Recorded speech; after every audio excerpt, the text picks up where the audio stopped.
So what I want you to do when this podcast is over is I want you to sit and reflect of what's the type of superintendent that I want to be, or principal or teacher, and get a vision of the person that you want to become. And then make sure every single decision you make in your life, whether it's personal or professional, is in alignment with becoming that person.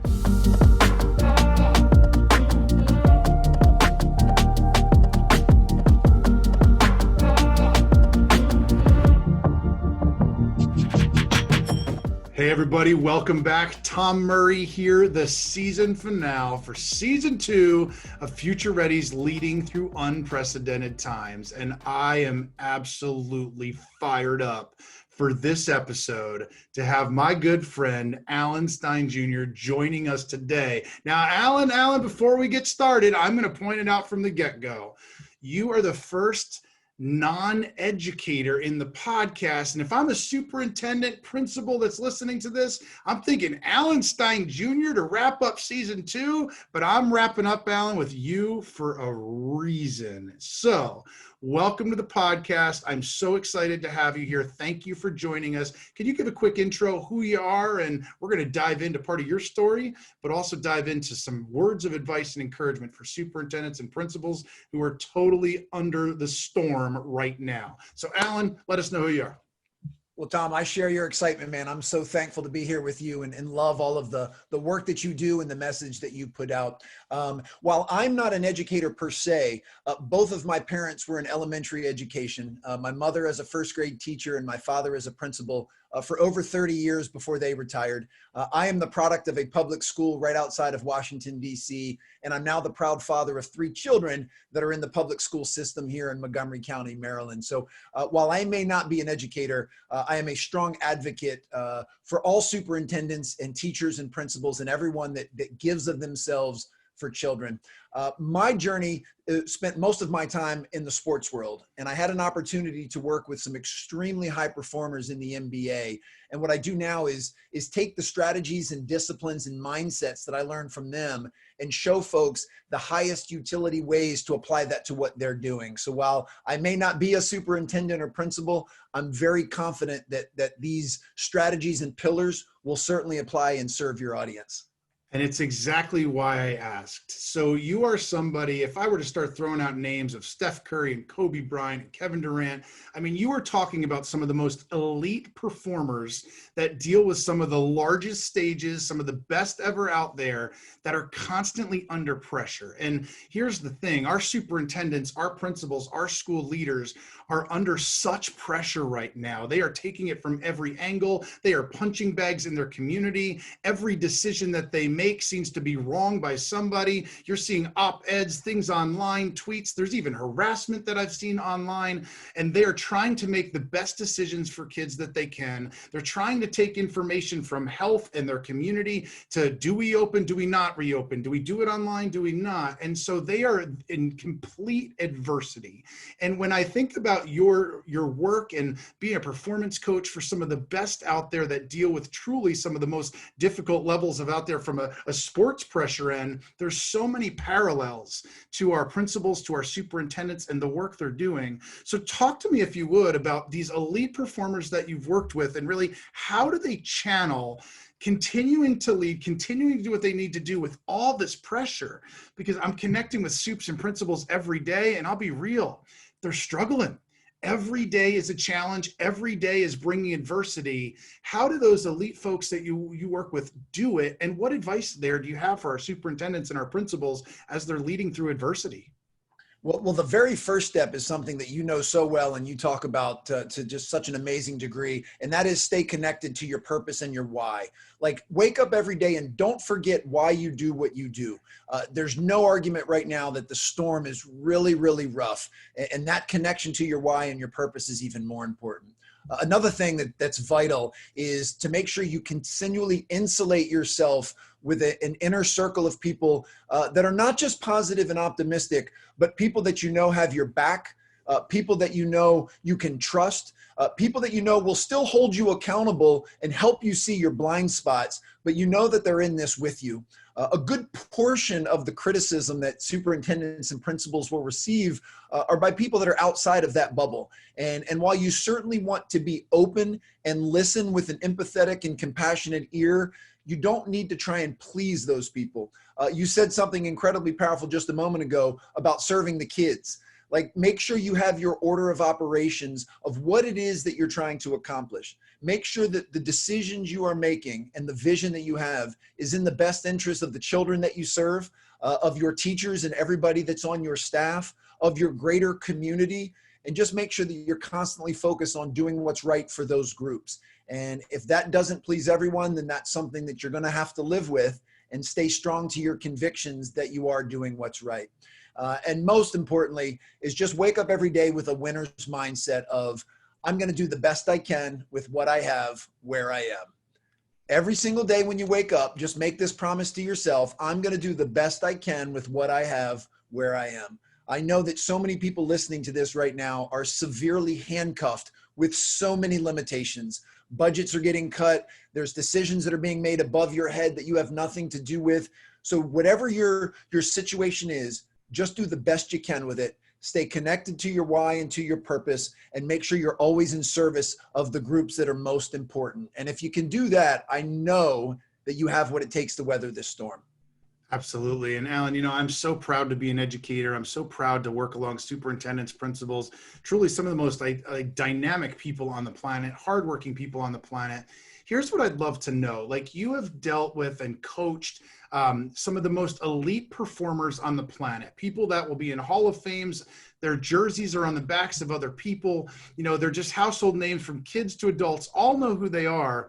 What do those folks all have in common that drives them to be the leaders that they are, the athletes, the stars that they are? Because I think there's such a connection with superintendents and what drives them and their high profile in their communities. So talk to us. What do those folks seem to all have in common?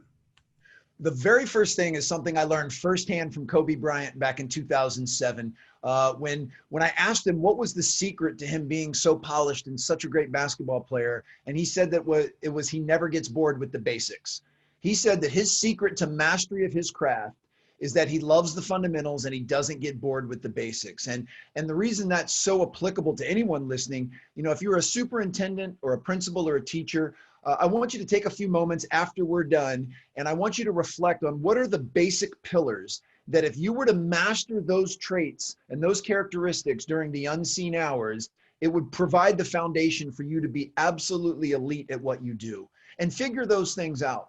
I would imagine one of them would be communication. And even more importantly than communication is listening.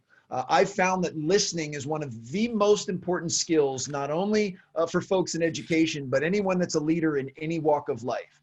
And if you can practice and get good at the skill of active listening, it will give you more connected relationships. It'll make you more impactful and influential. And those are the fundamentals that you need to be a lead at your job. So really focus on the basics and the fundamentals and work towards mastery of them, especially during the unseen hours. And let's talk more about some of those unforeseen hours and how mindset relates to really our success during that time. As you've coached some of these performers that are, again, some of the highest performers in the world, I guarantee their mindsets have been a big part of what you focused on. And when I think about superintendents and principals, their mindset and how they lead their building, lead their community in the midst of uncertainty really is foundational in the success moving forward. So talk to us about what it takes in the midst of uncertainty to have the mindset needed to lead. Well, the most important part of mindset is going to be our self-talk. The things we say to ourselves are arguably the most important things we say on any given day. And we have to make sure that we are saying things to ourselves that are going to allow us to improve our confidence and our self-belief. We're going to reaffirm the things that we know are right. So we have to be real careful with the things that we say to ourselves, especially in a time where the things that other people are saying to us might be highly critical, might be negative or pessimistic. It makes it even more important for us to have that positive self-talk. And this is not about some silly mantras or just some bogus affirmations. This is about putting in the work and getting in the reps to deserve the opportunity to be successful. And when you do that, and you do that consistently, now it's a matter of just making sure that that's what you're telling yourself. Most high performers, and I consider anyone in your audience, Tom, to be a high performer. Most high performers are very critical of themselves. And my best advice is to make sure that you give yourself the same empathy and compassion that you would give a friend. You know, you and I are both speakers. I can promise you that if you stepped off the stage and you came over to me and said, man, Alan, I felt a little bit off today, that I would not be critical of you. I'd put an arm around you and say, Tom, first of all, I thought it was amazing because you're phenomenal at what you do. But I would do whatever I can to uplift you and to support you and to have your back. Yet I can promise you that if I got off the stage and felt like I was a bit off, the tendency would be to beat myself up and to be really critical of myself. So make sure that we're not any more critical of ourselves, and we give ourselves the same compassion and grace that we would give someone that we truly care about. And that type of mindset can just build a relentless strength. And that's what's needed most in these dire times. Yeah, so well said. And, you know, the superintendents that I work with all the time, the principals, they just care so much. They love their kids. They love their communities. They want it to be right. They want to be the right call. They want to do that.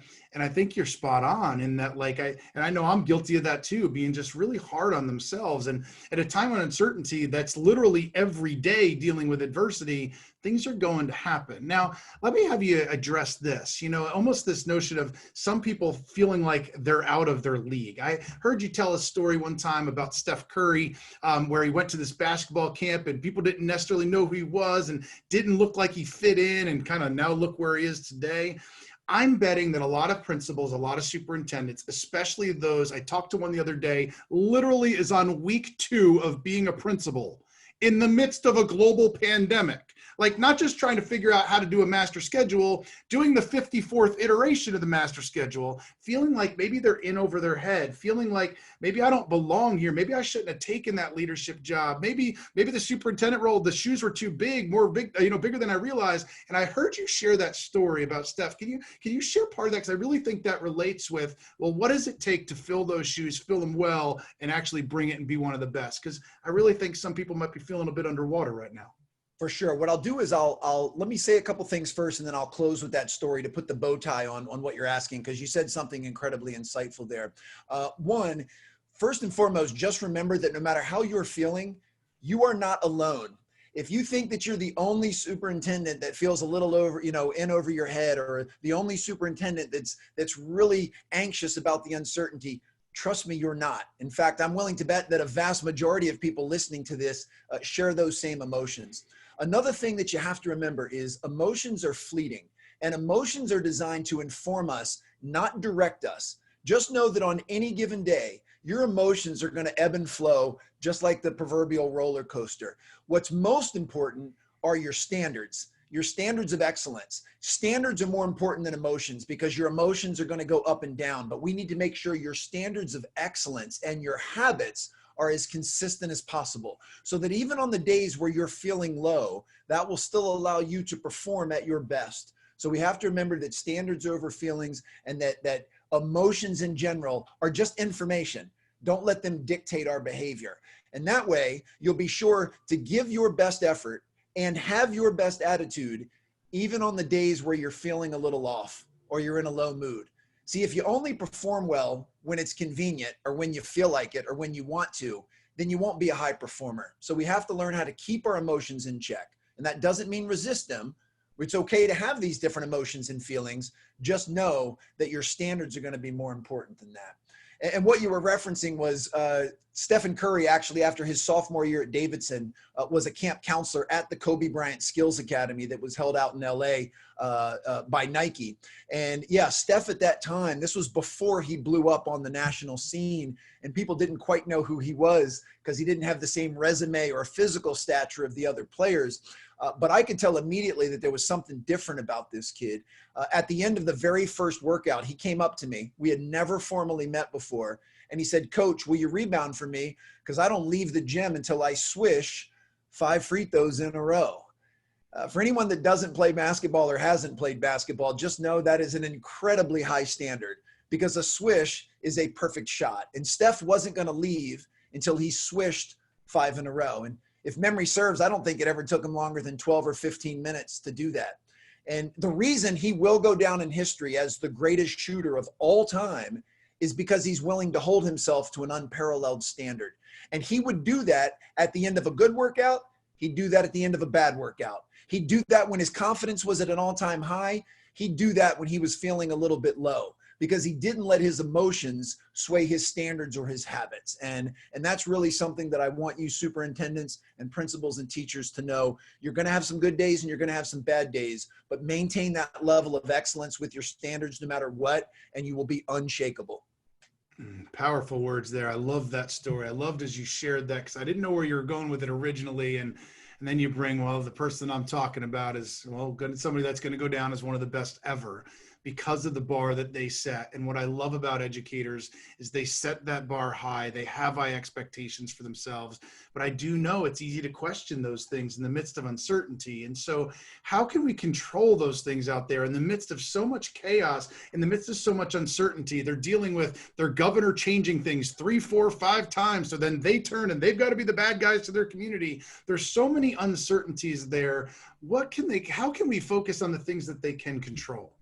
Oh, I love that you teed that up perfectly, because I know it's a value that you and I both share. We may use slightly different terminology, but ultimately what we're talking about is controlling the controllables. And really, there's only 2 things in this world that we have 100% control over 100% of the time. And that's our own attitude and our own effort. I'll unpack those in reverse order. First is our effort. Most will acknowledge that working hard is a choice. But if working hard is a choice, you have to also acknowledge that means not working hard. Well, that's also a choice. And I know superintendents and principals and teachers understand that in order to be excellent at anything, you have to make you have to consistently give your best effort, that you have to choose to give your best effort in everything that you do. And once again, on the days that you're feeling great, that's fairly easy. But on the days where you're struggling, to still go in, lace up your sneakers and give your best effort is not easy.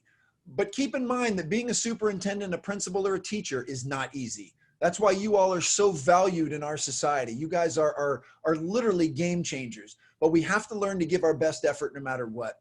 But then even more applicable to the uncertainty we're facing now is our attitude. And you've more than likely said this to folks on your staff, or maybe even to your students, or probably to your own children if you have them. You don't control what goes on in the world, but you control how you respond to it.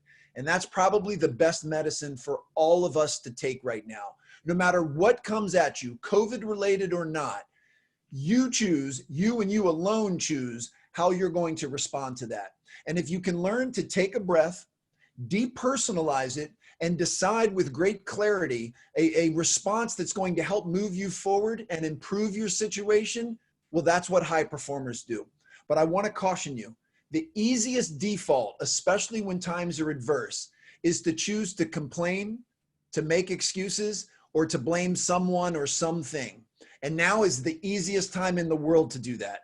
There would be no shortage of valid complaints. There's a myriad of people or things that we could easily point the finger to and blame. And there are plenty of excuses that we could all make. But those 3 things won't do anything to improve your situation or make things better for your school or your community. So as tempting as they are, do your very best to eliminate blaming, complaining, and making excuses from yourself and from your staff and from your community, and focus more on responses that will actually improve things.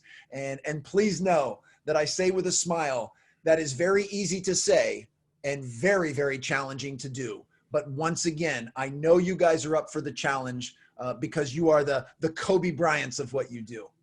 Yeah, absolutely. Powerful words there, my friend. You know, I'm just reflecting as you're talking, and it really is, it's so easy to point the finger in our world. Like, well, if my school board would just, or even as I teed it up, if my governor would just, and that's a reality, I get it. Or, well, if my teachers would just, but it's a lot harder to look in the mirror and say, like, leadership starts with me. Like, this starts, and I need to be accountable to that. And I know the superintendents, the principals, the educators, they get that, they're doing that. And it's just difficult to move forward because, let me ask you this question, there's so much darn negativity out there and criticism. I think back to March, and you'd watch on Facebook or these social media channels, all these memes were like how the teachers were this incredible person and are going to get standing ovations at back to school night. And parents just finally recognized how amazing people were and how much effort they put in. And now it's August. And that's not what I'm seeing on social media. And what I see on social media is like honest harassment in some areas, completely trashing a superintendent, completely trashing a principal, calling teachers lazy because they don't want to show up, literally cursing, swearing all over the place.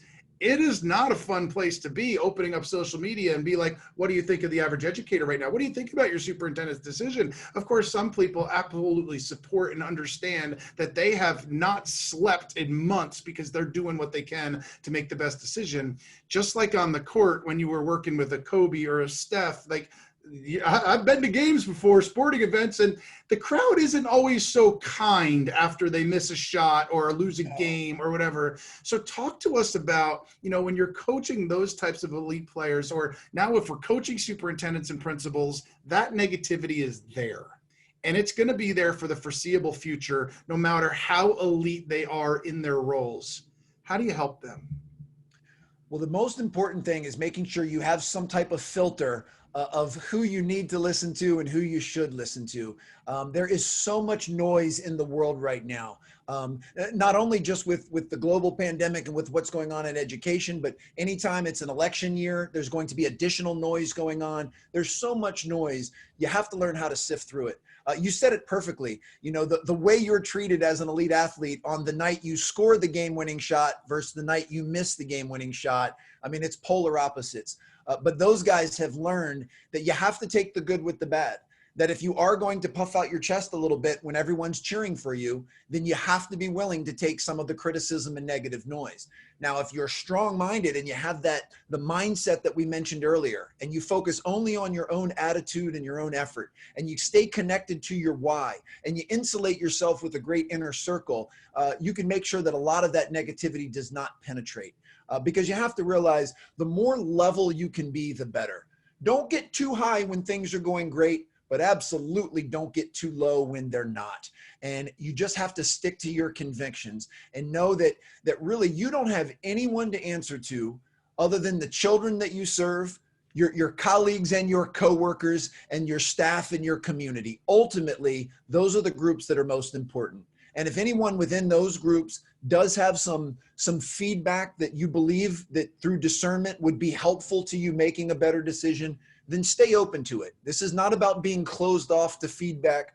This is about making sure that we're just putting the noise on the sideline, because all it's going to do is distract you. One of the reasons Stephen Curry will go down in history as the greatest shooter ever is because when he's in a game and there are millions of people watching on TV and thousands of people in the stands doing everything they can to distract him, he has the presence of mind to block all of that out.